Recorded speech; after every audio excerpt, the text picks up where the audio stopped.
Hilton brings you new ways to stay, with experiences that let you capture the glory days. Introducing the Graduate Hotels. Each inspired by local college towns, these stays are always original and never boring. Get in touch with traditions all across the country and enjoy a stay that's a class above the rest. Book at Graduate Hotels with Hilton Honors Points at Hilton.com. It's a win-win. Hilton, for the stay. How many discounts does USAA Auto Insurance offer? Too many to say here. Multi-vehicle discount, safe driver discount, new vehicle discount, storage discount, legacy. How many discounts will you stack up? Visit USAA.com/auto discounts. Restrictions apply. This message is brought to you by Abercrombie Kids, where the activewear is made for every summer activity, so your mini-me can bring their personal best. Summer days are always an adventure, from day camp to rec leagues and pool days. Abercrombie Kids has the shorts, tees, and swim to keep them comfy and keep up with them. Get everything for the entire summer at Abercrombie Kids. Shop in-store, online, or in the app. Are your business expenses playing hide and seek? With Uber for Business, the small spends that slip through the cracks, like rides and meals, go right where you need them. Because it integrates with leading expense platforms, you can say goodbye to surprise costs, missing dollars, or chasing receipts. Everything's track downable. Uber for Business. Make small steps that make a big impact. Learn more at uber.com/small steps.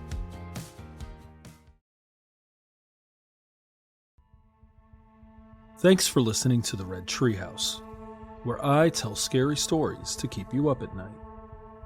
You can listen to the Red Treehouse on your favorite streaming platforms. Be sure to follow, like, and subscribe. Oh, and leave a 5-star review.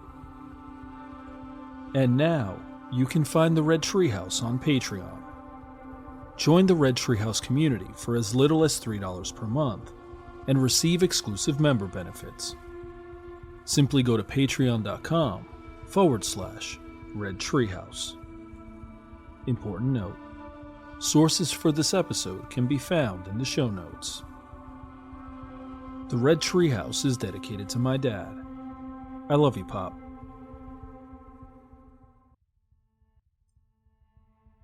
In this episode of the Red Treehouse, I'm going to read you 2 original short horror stories written by Jennifer Valdez.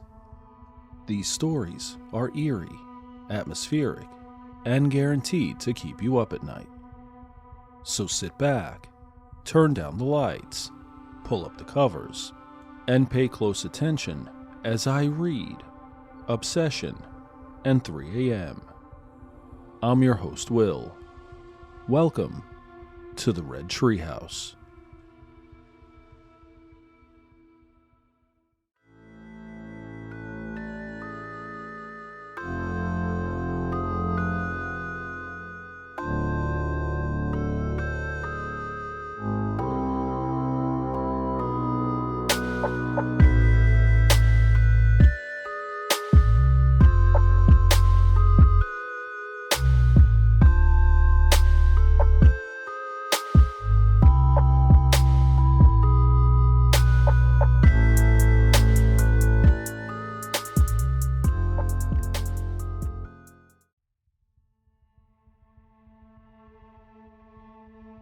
Obsession.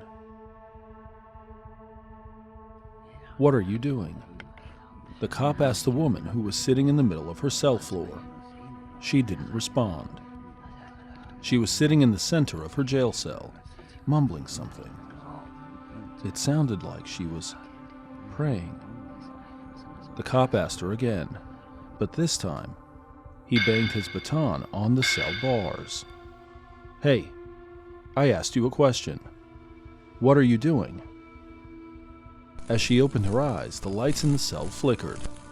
She angrily stared at the cop. He took a step back. "All right, my bad. I won't interrupt again." A few minutes later, another cop walked into the station. "Hey, Letta, what's up with that girl in cell block D? The one at the very end?" "What are you talking about? What's wrong with her?" "She's in her cell sitting on the floor, and she's whispering weird shit. I don't know if she's praying or not." but she creeps me out. Mike shivered a bit. A girl creeps you out? Officer Letta chuckled. The lights flickered when she looked at me, dude. Officer Letta looked at Officer Mike and shook his head. Come on, let's take a walk to her cell. It's her last night on Earth anyway.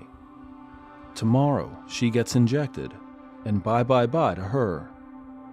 They started walking towards the cell block. Why is she getting injected? What the hell did she do? Oh, you don't know. Officer Letta chuckled again. She's killed 4 of her boyfriends because they found out she's a loony bin, and they no longer want to be with her. She had an obsession with every man she's been with. Cops from another department found weird shit in her home, barricaded in a closet. I'm talking about pictures of these men sleeping, in the shower, walking to and from work, shopping. She had their belongings in there too. Underwear, razors, colognes, and strands of hair. She had the pictures pinned to the wall with strange messages scribbled on them, and eventually she killed them. I'm talking about severely murdered, mutilated bodies until there was no recognition. The last dude she was with, he would have been number 5, but he actually got away. Lucky guy, Officer Mike said while rubbing his hair. They opened the cell block door. It was eerily quiet. Both cops were hesitant to walk through. Go ahead, Mike. Officer Mike looked up at Officer Letta with a look of concern. After all that shit you just told me, you're expecting me to walk down there first. You must be out of your mind. Officer Letta sighed and walked in front of Officer Mike. Officer Mike closed the cell block door behind him and walked behind Officer Letta, the flashlight shining, the lights oddly dim. Suddenly, some arms popped out of the last cell on the right-hand side of the cell block. Both officers jumped and drew their guns. Hello, officers. A smooth voice came from the cell. Came to pay the weirdo a visit.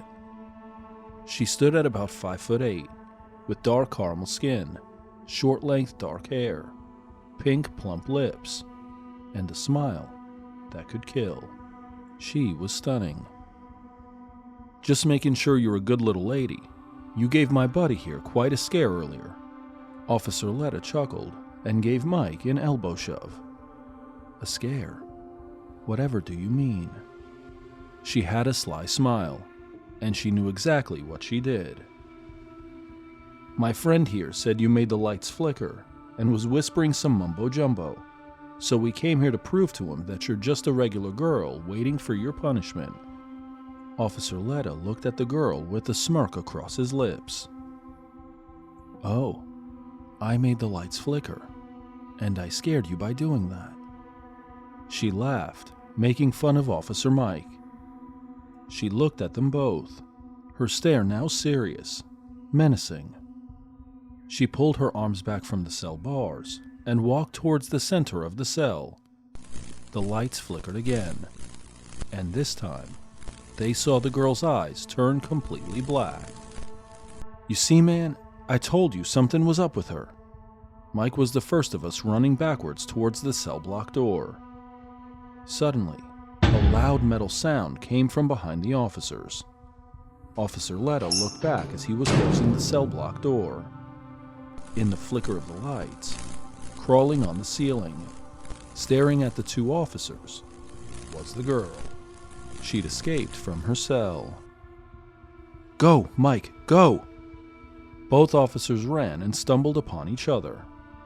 Officer Letta turned around and drew his gun, but only saw the girl back in her cell. She sat on the edge of her bed, legs crossed, hands folded holding her knee. She waved and smiled at Officer Letta. He walked out of the cell block backwards.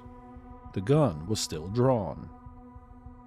Mike, get on the phone and call Mr. Guerrero. I need to ask him some questions about this girl.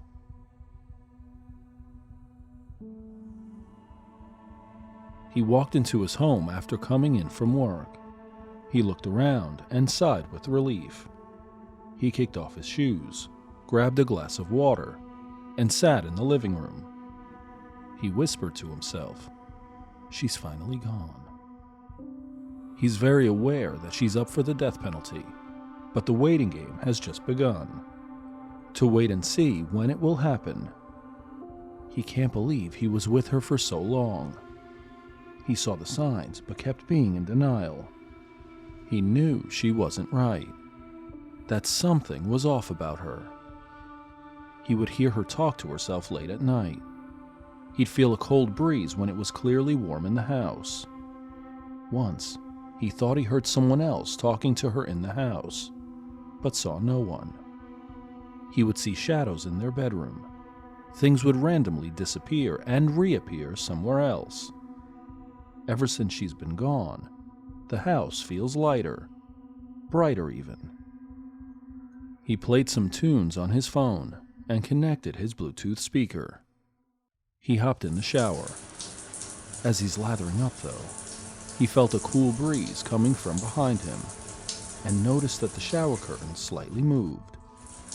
He quickly shoved the curtains to the side, but no one was there. "I'm bugging out," he chuckles to himself. His phone suddenly rings. "Hello?"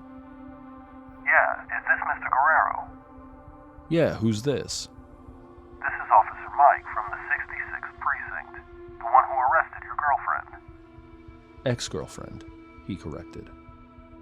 "Yeah, her. We need you to come down to the station. We have some questions to ask you." "I thought the investigation was over and done with." "Oh, it is. This is off the record. We just experienced some weird shit with her, so we just have questions that need answers." Raphael looked at his phone and frowned. "I'm on my way." "How can I help you, officer?" Mr. Guerrero approached the main desk. "Follow me this way, Mr. Guerrero." They walked into a small office with a medium-sized table and 3 chairs. Officer Letta was already in the office. Officer Mike and Mr. Guerrero sat down across from each other. "Mr. Guerrero," Officer Letta stated, "call me Raphael, please." "Sorry, Raphael. We have some, concerns about your ex-girlfriend here, and we were wondering if you knew anything about this." Letta and Mike glanced at each other. "What's the concern? Isn't she getting the death penalty?" "Oh, yeah, she is. But that won't be for a couple of days." Raphael shuffled in his seat. "So why am I here?" "Raphael, have you ever had any strange experiences with this young lady?" "Strange experiences?" Raphael was confused. "Yeah, like, I don't know how to explain it. She's a strange girl. She made the lights flicker, man," Officer Mike expressed. Letta looked at him and frowned. Raphael moved back into his chair. "She is definitely strange," he agreed. "Oh, so you do know something?" Letta asked. "Yeah, she used to weird me out most of the time while we were together. The lights flickered in the office. She used to stare at me while I slept. One night, I woke up to her right above me. It felt like she was floating. Freaked me out." "Floating?" Letta seemed perplexed. "Yeah, I don't know. Whenever we argued, she would stalk me on the way to work, follow me, and hide behind trees. One time I spotted her, and she ran away from me and dropped something. When I picked it up, it was a doll that looked exactly like me. I think she was doing witchcraft or voodoo on me. Some nights I couldn't sleep. I'd have vivid dreams of her torturing me, and I would wake up screaming and panting, with bruises on my skin. The bedroom door would be closed, and I knew I would close it before bed, and it would be wide open when I woke up." The lights flickered again. All 3 men looked around the office while the lights flickered a bit quicker now. Suddenly, Officer Letta's chair flew back while he was still sitting and hit the wall. Officer Mike tried getting up from his chair but couldn't. He was stuck to it. "This is her. She has to be doing this," Raphael exclaimed. He was the only one able to move, so he ran to the door, but it wouldn't open up. He tried jiggling the knob, but it wouldn't budge. "Somebody help! Open the door!" He banged as hard as he could, and then all the lights went out. It was quiet for a moment, but then a commotion was heard from the other side of the door. Loud screams, running, shooting, shrieks of pain. Something slammed up against the door so hard that it shook.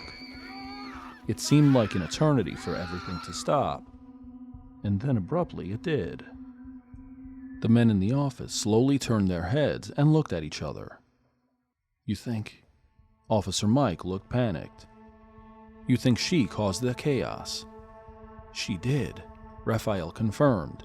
He was sure about it. Suddenly, the office door slowly opened on its own. A bloody body fell into the room. The men stepped back and glanced at each other. Officer Letta frowned. The silence was eerie. The men slowly walked over the body lying on the floor and into the precinct's dark hallway.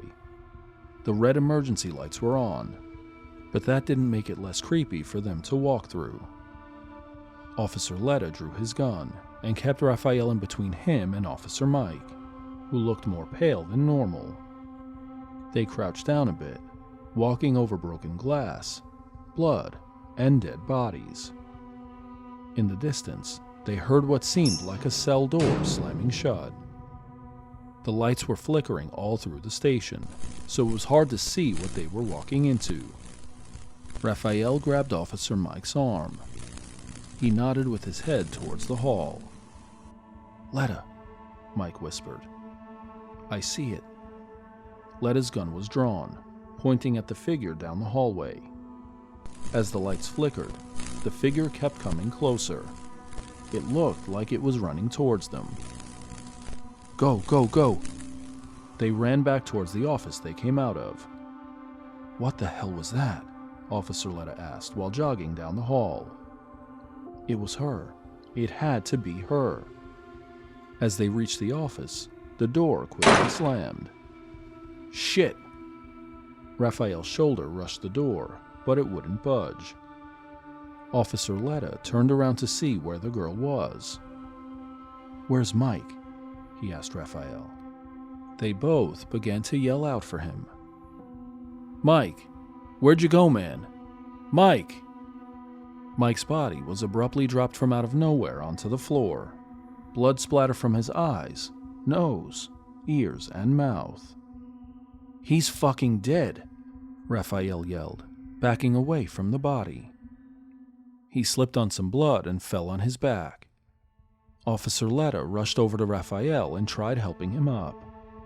Raphael reached his hand out but quickly retracted it. "What are you doing? Give me your hand."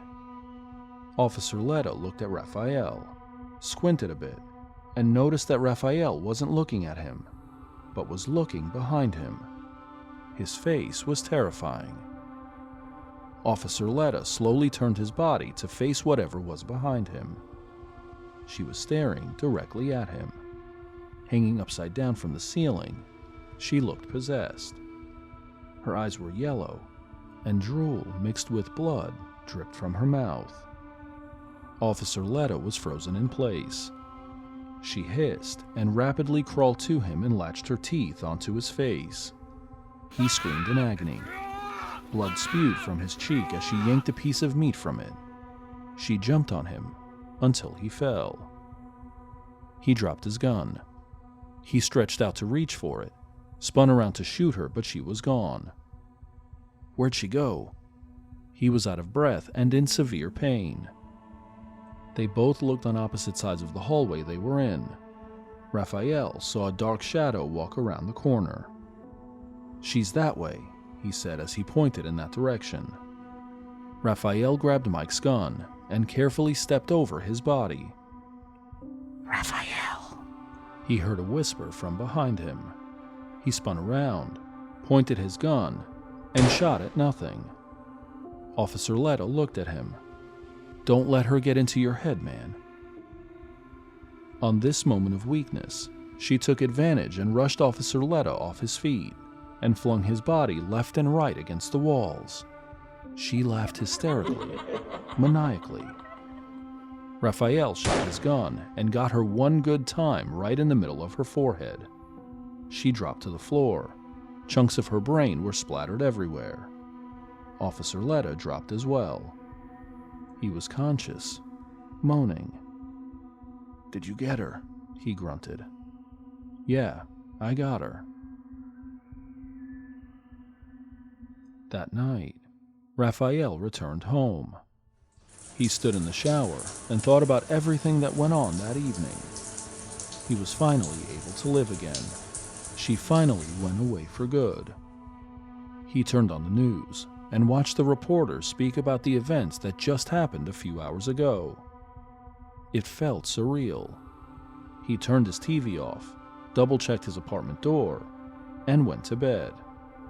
It was a peaceful night. His alarm clock went off at 8 a.m.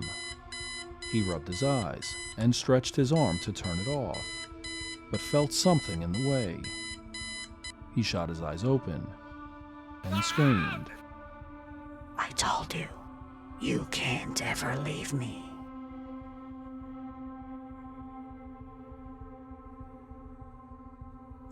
"3 a.m. 3 a.m. Monday. She opened her eyes at exactly 3 a.m. Her bedroom door was wide open. "Ugh, not again," she whispered to herself. She felt around the bed behind her, and her husband was sound asleep. She got out of bed to close the door, and abruptly stopped when she saw the silhouette of her husband walking into the bedroom. "Alexa, let there be light." She quickly turned the lights on, and her husband squinted his eyes. "What the hell is wrong with you?" he asked, upset. She turned around to look at the bed, but no one was lying in it. She looked at him and said, "You wouldn't believe me if I told you." Tuesday, 3 a.m. She once again woke up and felt the room colder than the norm.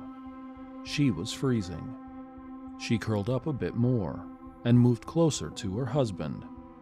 She didn't feel him. "Babe." She slowly turned her head to his side of the bed. She saw a figure standing on his side. She whispered, "Babe." No response. Her eyes finally adjusted to the dark. He was just standing there, staring at absolutely nothing. Maybe he was sleepwalking and stood there, but he's never done that before. She waited to see if he made any sudden movements, but nothing. She then heard the doorknob turn, and the door slowly opened. "Alexa, let there be light," she yelled. The room was bright. Her husband snapped out of his trance and the door closed. "Babe, again with the lights." "What do you mean again?" "You were standing there for God knows how long without moving, and then the door started to open, so I turned the lights on." She rapidly spoke. "Wait, what?" "The door was opening." He grabbed a bat from the side of our bed and walked towards the bedroom door. He opened it and walked around the whole apartment, but didn't find anyone or anything. "The coast is clear." She laid down next to him and looked at him strangely. "You don't remember anything?"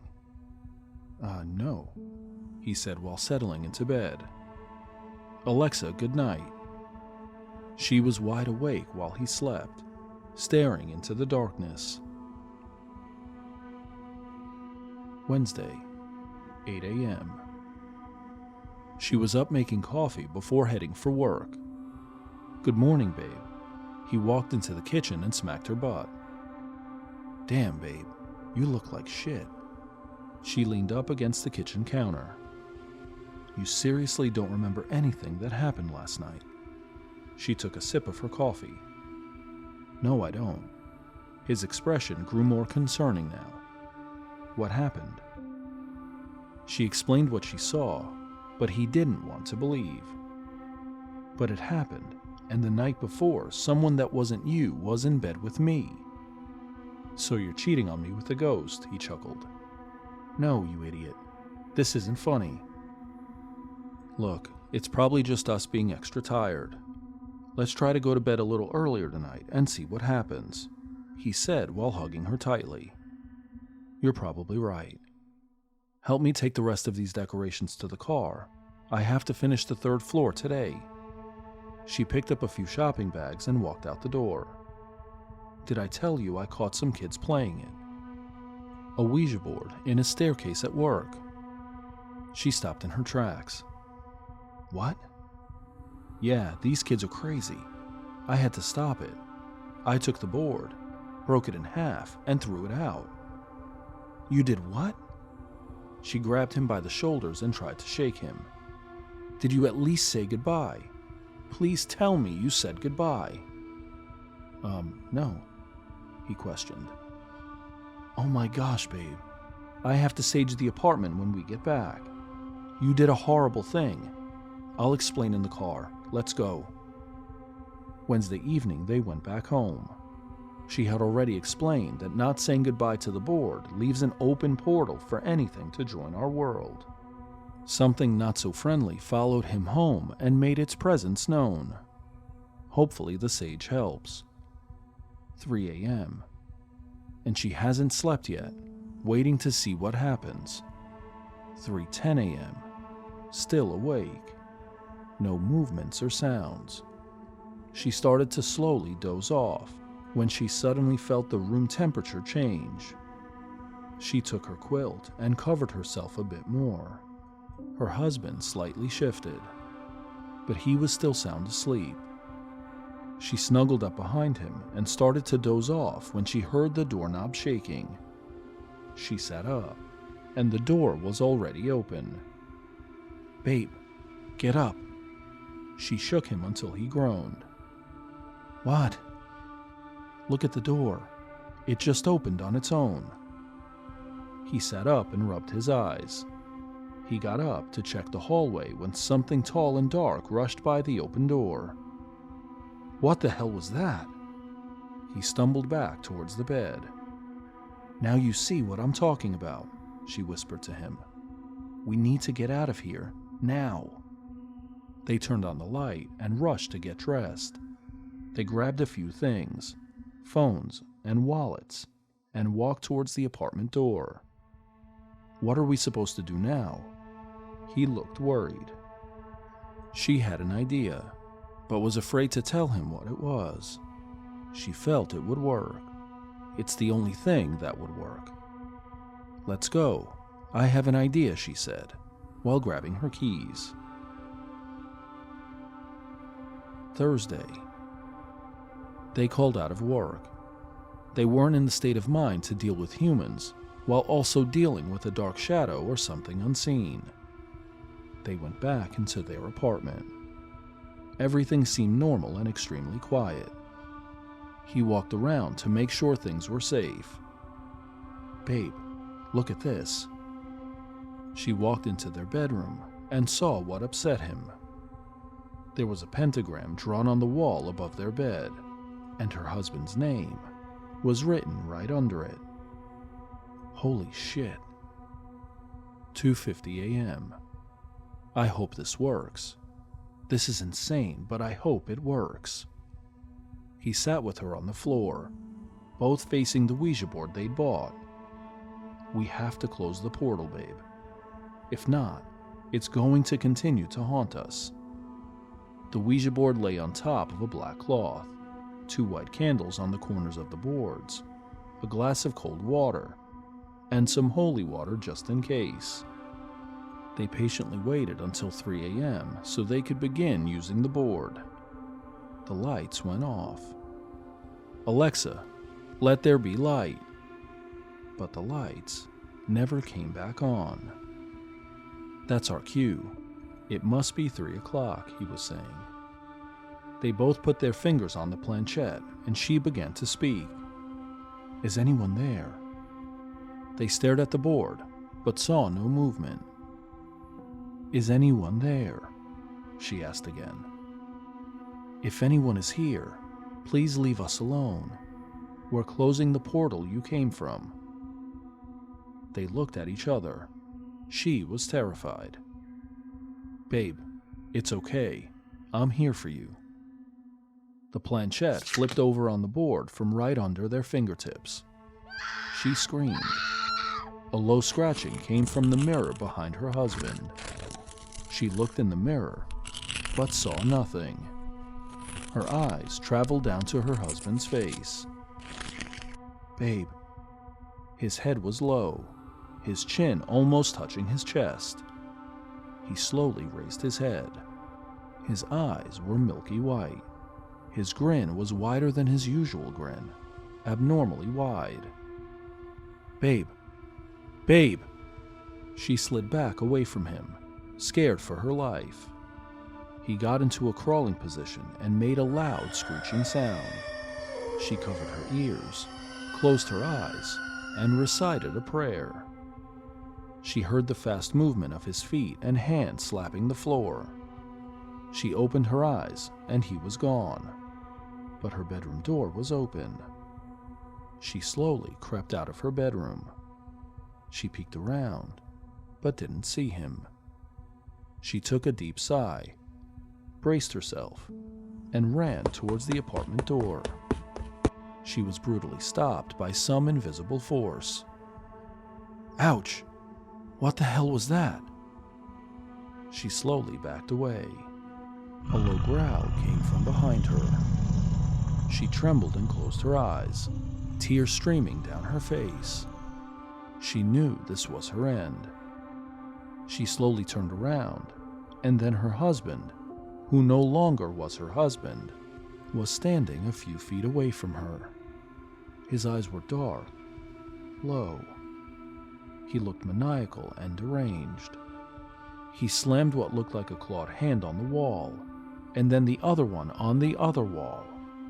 He climbed up to the ceiling and crawled upside down towards her. She screamed in fear. Then the screams turned into a loud, choking gargle. His growls became louder. He ripped her trachea out, and her lifeless body collapsed to the floor. He stood over her dead body. His stare was blank. He just stared and drooled and snarled while swaying back and forth. A knock came to the door. He slowly turned his head. Another knock. "Hello? This is your neighbor. Is everything okay in there?" Then more knocking. "Hello? Open the door." He grinned.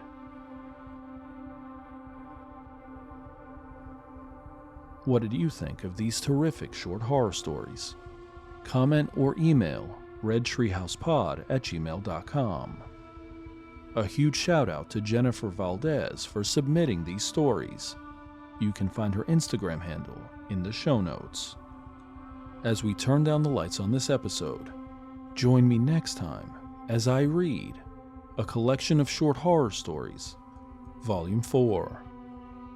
I'm your host, Will. Thanks for joining me in the Red Treehouse.